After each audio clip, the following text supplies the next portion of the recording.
Hi, this is Robert Clickybeard and David Anderson with the Commercial Landscaper Podcast. We're going to take 20 minutes of your life to deliver some amazing business content from accomplished leaders to bring you value, to scale your business, and to better yourself personally.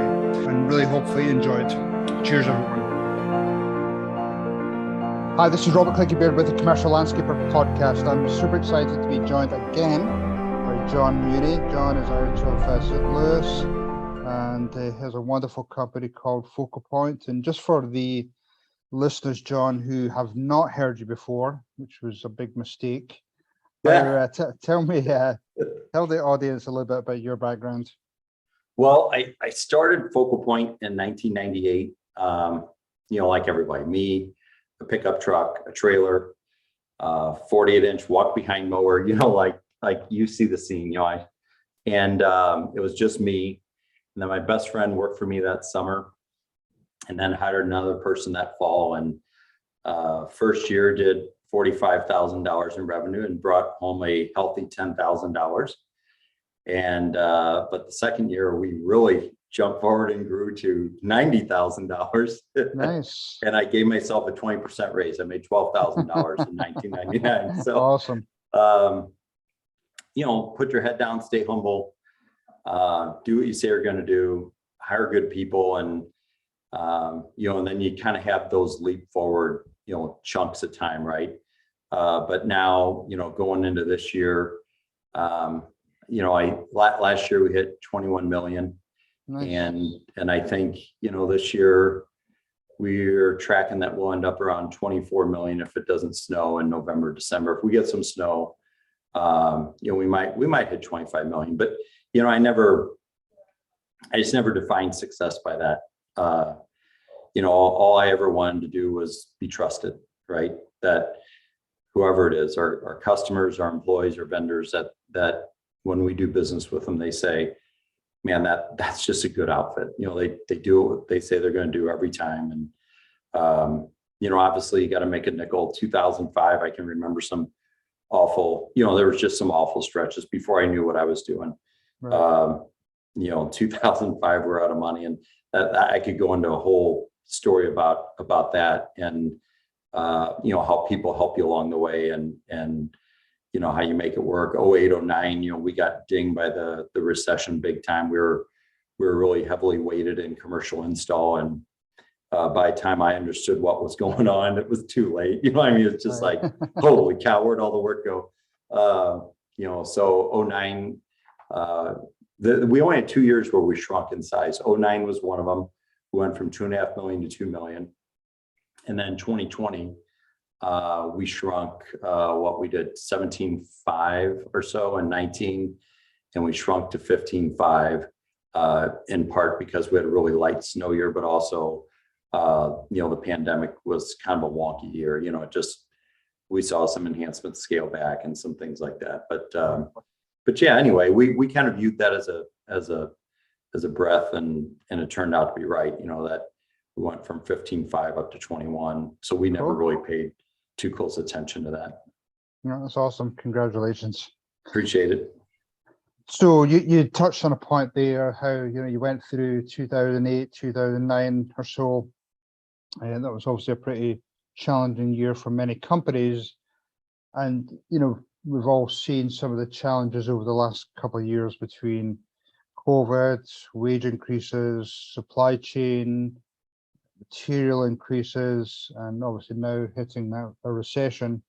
So talk about some of the lessons learned from going through that 2008, 2009, going into these challenging times. Yeah, it's different for me now, just because I have you make enough mistakes, you almost like fail your way to success, right? I know a lot more now than I did then, and what to be on the lookout for. But I think everyone, if I were to give some advice, or even just reinforce within myself, with a potential recession on the horizon, I think it just sharpens your focus in your business. And what I mean by that, there's people say, oh, should we cut back spending, or should we get more aggressive, or, what's the right play in a recession? And the answer is run your business better. Like do what you should be doing, whether the times are good or the times are bad. And what I mean by that is whether you're in a boom economy or in a recession, you need to control your costs. What are you spending money on that is not necessary? And, when things are rolling, you can get sloppy with that because, oh, we're growing and, we should spend on this and spend on that. Well, maybe you don't need to do that. And, what else is important? Sales are really important. And that's true whether it's a boom time or a recession. Obviously, what we learned in 08, 09 is that they become critical. I can remember sitting in sales meetings with my install folks and saying, hey, listen, if the pie's shrinking, the size of our piece volume wise cannot change, which means we need a bigger piece of the market. Right. And everyone listened and nodded, and then we proceeded to shrink by $500,000. When I said charge, like no one, like I took off running and looked back, like where's everybody? But on that point, John, why is that? I mean, is that just owner's mentality compared to people that work for you? Well, it's a degree of desperation, right? When you're trying to figure out how to make payroll, your energy level is a lot higher than someone that doesn't have that pressure, right? And that doesn't make them bad employees. They just are like, listen, John, the work's not out there. And, and then you could ask the follow-up questions and say, all right, well, show me where all you've looked.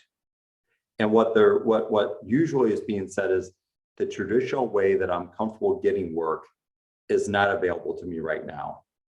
And I'm not at this moment comfortable going outside of my comfort zone to think of it differently and go after it. So, and to be fair, it was a different phase back then. We were not the trusted brand in St. Louis. Right. We were only $2.5 million, shrunk down to $2 million. We didn't have a more compelling story than anyone else. So I don't know that I can put that on the people, but to your question of an owner's mentality versus employees, I think again, that adrenaline piece, when it's your deal, that's a motivator, right? Yeah. On that same point, excuse me, you touched on this briefly. If you've got that difference on owner mentality compared to others, but you've also got that same difference in mentality between business owners. The business owners will get sucked into negativity. They'll get sucked into the news. They'll just almost like just not necessarily be aggressive. They'll start complaining about everything going wrong in the world. Whereas I often find, and I think we found this when we started my business back in 2001, there's a lot of opportunities out there to take advantage of this. And again, it comes down to mindset, comes down to land grab. How can we take more market share? Talk to me a little bit about that. Well, you're exactly right. Everybody, unless the adversity is specific to your business, which if we're talking about the economy, it is not, or COVID or anything else. I feel like the more adversity, the better off you are if you've got a team that is conditioned to solve problems. I love the statement, we run to problems, not away from them. And the more you can anticipate, the better. But take a Chick-fil-A, for example. Pandemic hits. Restaurants are, having all sorts of problems. I want to say, a matter of fact, Robert, we were at Atlanta at Vern Harnish's deal together. And they talked about Chick-fil-A's, back at that time, and this is maybe 4 years ago, but I remember, and these are not exact quotes, but it's something like, Burger King does 1.1, 1.2 million per store. McDonald's, and I think maybe a Starbucks was third and second. I could almost double that. And at that time, Chick-fil-A was like $4 million. They were open 6 days a week. They were double their next closest outfit. Right. And now after the COVID, I want to say they're close to like 8 million per store or something outrageous. And now, well, why is that? Well, because they did not run away from the problem. Hey, everybody's going to have this. I have an idea. Why don't we have super efficient drive-throughs that gets more people through? Just think of what solution needs to be applied, and then put your intellectual resources at fixing it. So to your point, I think that positive, everybody's going to have a problem. We all have labor problems. We're all dealing with price increases. Guess what? All my competitors are too. All right. So what are we doing? How do we make it work? So I think mindset plays a lot into whether or not you can navigate through some of these things. No, I agree. And even back to your point, like Chick-fil-A, I think about the one that was near me. They pivoted, they improved the drive-through, they got covered drive-throughs, Yep. and adapted to the situation. But I think one of the two of the underlying things why they were so successful is they have an unbelievable culture. Yep. So they take care of their employees and they pay them well. Yep. So those types of things will help them get through some of those diversity issues. Yeah, I've not met anybody at the executive level at Chick-fil-A, but that would be a fun afternoon, right? Just sit down and get inside how they think about some stuff, because I put them in the class of Southwest Airlines and Ritz-Carlton. They just kind of change the game a little bit, right? Right. Yeah, I agree. So switching subjects to, we've all experienced increase in wages, increase in, material pricing. How have you managed to handling those? I think before we were maybe those increases would hit us maybe once a year, but it's almost like, it seems like on a monthly basis. How are you handling that in terms of your conversations you're having with your clients? Yeah. So, I guess, first of all, from a budgeting perspective, we started reaching out to our vendors about this time last year and said, hey, listen, we're not interested in surprises. We know what volume we're going to do, and we need to get a sense from you of where things are going. And, that forced us to order, I forget how many trucks. That we could have them. They claimed that we'd have them by April. Some came in February. We're still waiting on, 5. And now, we're approaching August. So even trying to plan as good as we could, we still got stung a little bit. But our material costs, our direct material costs, were right about what we were expecting, which was we're right about 20% higher than what we were a year ago. And, we figured that into our pricing. Labor, obviously, everybody's seeing wage pressure. We want to be an employer of choice, so we're going to be competitive on wages. But, I think you have to go to your customers and you have to be transparent with them. We communicate with our customers a lot. I just sent out an email on Friday for our account managers to forward that just talk through this. Producers price indexes, I think 2 weeks ago it came out. I think it was about 13%. Wholesale price index was 15% over last year, and then consumer price index was 9%. All right, so maybe I can frame a story around that says, hey, listen, they're all going, this is what the general market is.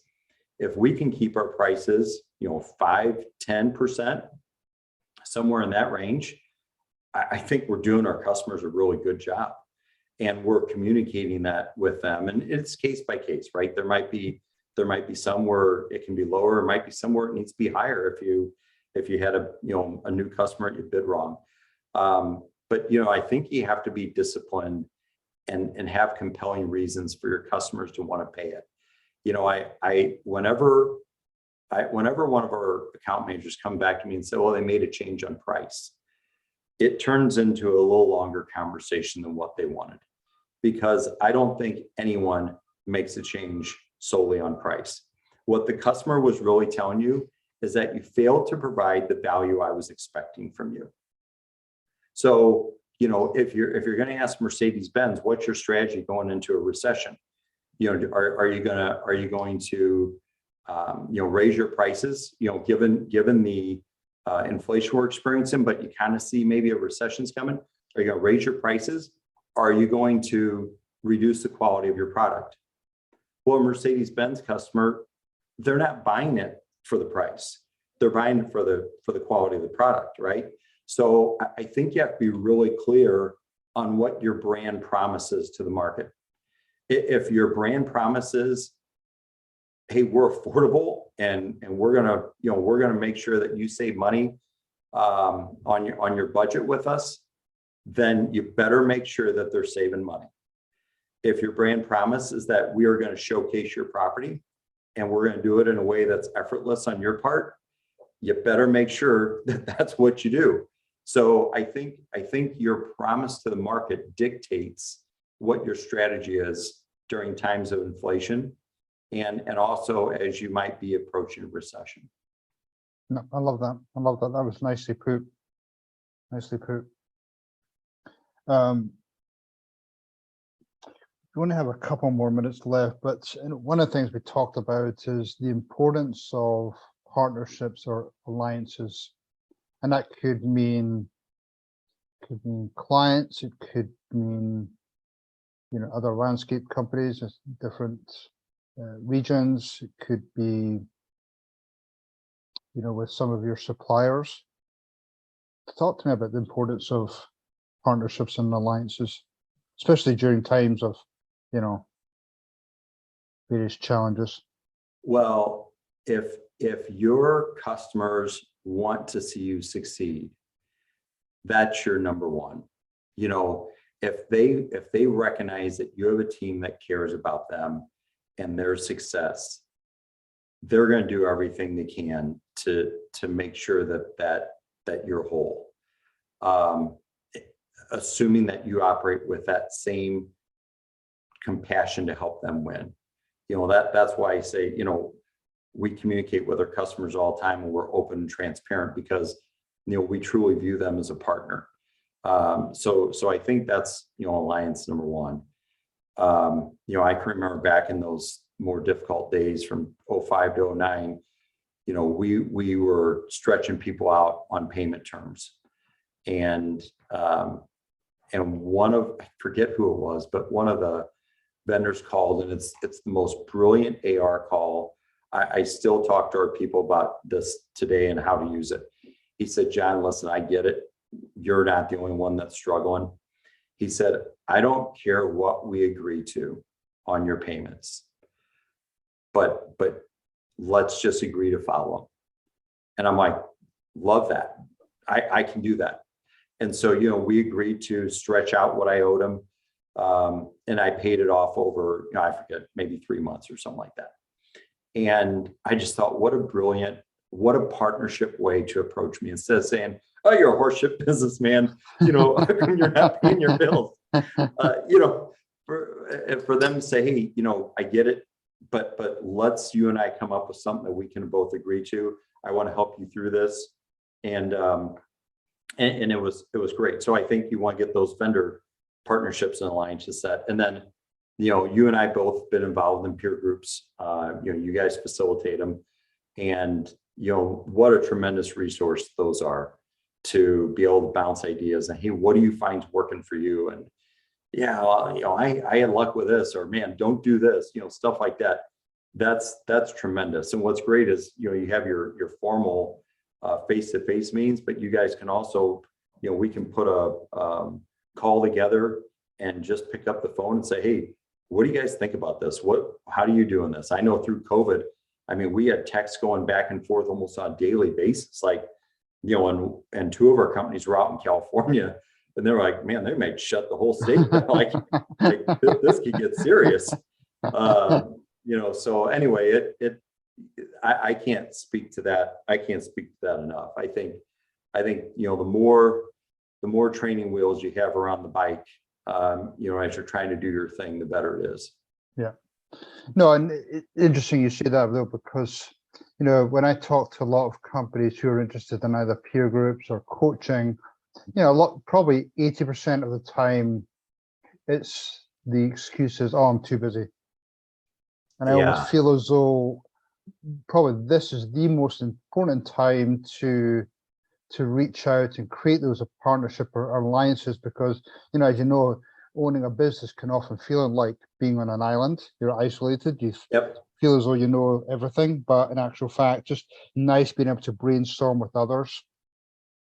Yeah. And, the I'm too busy almost reminds me of saying I'm too busy for training, or I'm too busy to delegate. And this isn't, I'm not beating up on anybody. I'm guilty of the same thing. We don't train as much as we should. I don't delegate as well as I should, and you get better all the time, but I know there's room for improvement. If you can eliminate, 2 or 3 mistakes, or implement 2 or 3 good ideas a year, it is so worth it. And a peer group will do that for you. I mean, it is so hard to have all the answers all the time. And even if you have a good leadership team, I meet with our leadership team once a week. We have branch manager meetings once a month, and we discuss, all this stuff, right?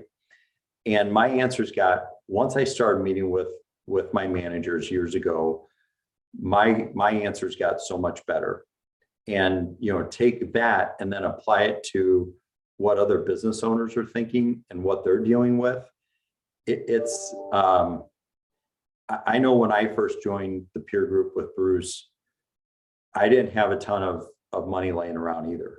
It's something where I'm like, man, that seems kind of expensive.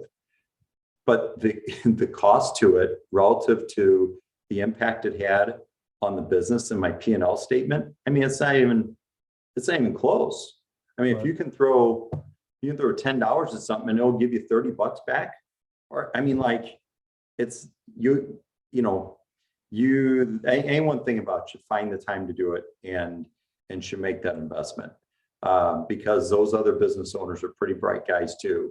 And, when they invest in your problems, man, that's a good feeling. No, for sure.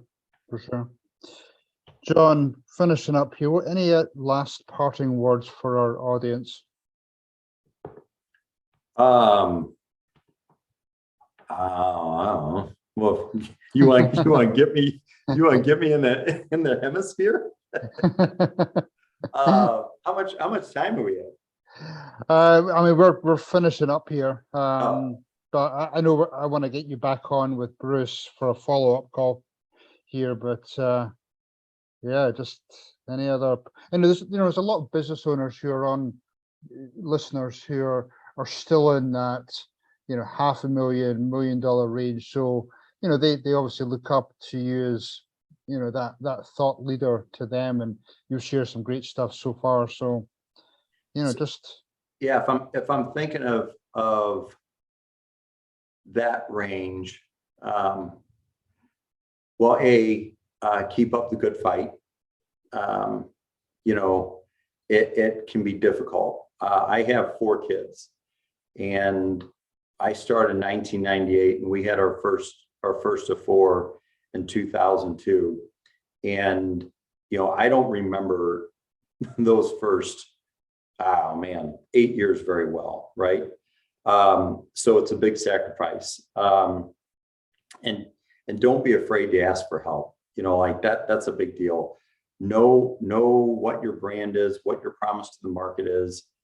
Always do what you say you're going to do. Get smart on budgeting. I mean, the best thing that I did, we had a good snow year between 2010 and 2011, or maybe it's 11 and 12. I can't remember. But anyway, it allowed me, I would always hear Kevin Kehoe talk at these conferences. I'm like, golly Moses, I can't write down fast enough. That guy's so smart. And so I'm like, someday if I could ever afford to have Kevin, consult for me, I'm going to bring him in. And so again, luckily we had a good snow year. I'm like, all right, I'm using that money to bring Kevin in. And he sat me down and he taught me how to budget. And all right, this is how much you want to make. This is how much you want to make. And this is how you want to think about recovering, those overhead costs and, working backwards is the gross margin you need. All right, here are your hard costs. What do you need to charge?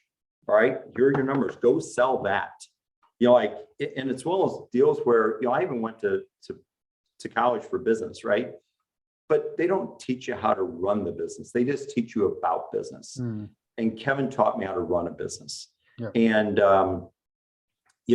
understanding your numbers and how you come up with pricing and the importance of doing true takeoffs and having your production rates and all that stuff. The great thing is now all that stuff is available through NELP. And I mean, you can get that stuff. So just focus on trying to build your business acumen. Oh, and the other thing that I think really helped me a lot, I've read a lot of books. How to Win Friends and Influence People by Dale Carnegie is the best. It is the best book on interpersonal communication. Everyone should be forced to read that in college, or right when they start their professional career. And I almost hate the title because it almost sounds like how to manipulate people. Yeah. But it's just the basics on how to respect people and how to lead teams. Good to great, scaling. I mean, you can go on and on about all the great resources out there. And again, you take a few ideas away, you make it part of your improvement plans for the coming year, and just try to make incremental improvements. But and honestly, I would look at joining a peer group or anything you can do to continue your education on improving your business. I mean, Cool. and I never failed to get to NALP type stuff or any classes that were out there. Yeah. And I would listen and take notes. I mean, as much as I could. Yeah. Always sharpening the saw. Absolutely. Well, John, really appreciate your time today. You're sharing your wisdom. I know you're a busy guy, but I know you're also very passionate about sharing your knowledge and your experience with others. So do really appreciate that, John. And I look forward to another follow-up call soon. Yeah, sounds good, Robert. Anytime. I enjoy talking to you all the time. Cool. Awesome. Great. Thank you, John. All right. See you. Cheers. Bye. Bye. Hopefully that was pure dead brilliant for you today, and you got some great takeaways for your business or for your personal life. This is Robert Clinkenbeard along with David Edmondson. I would love to get you and your friends to join us on your journey. If you have any ideas for future speakers, or if you just want to pass this on to friends, family, other business colleagues to sign up and subscribe, that would be awesome. Anyway, thanks everyone, and have a great 2022. Cheers.